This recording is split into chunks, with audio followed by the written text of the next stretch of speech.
President and CEO ng Flow Media na si Angelo Flores ay na-feature sa live stream ng Christy Fermin sa 1PH.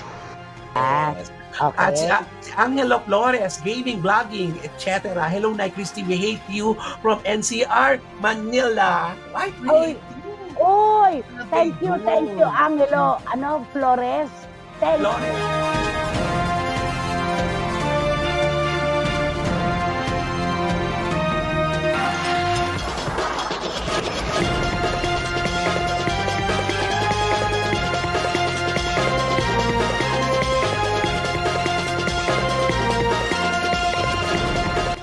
Live mula sa Team TV Headquarters, narito na ang News Bansa!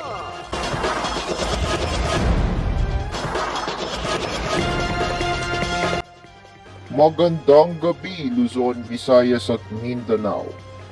Ilang video ng pananakit sa mga banyaga sa loob umano ng sinalakay na Pogo Hub sa Porac, Pampanga ang inilabas sa Presidential Anti-Organized Crime Commission.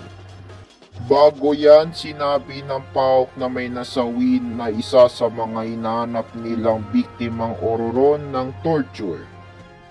Pero kanina, may isang nasagip ang mga nagbabantay sa compound na isang lalaking sugatan at nakaposas pa sa frame ng kama. Pambansang balita hatid ni Blake Clarkson.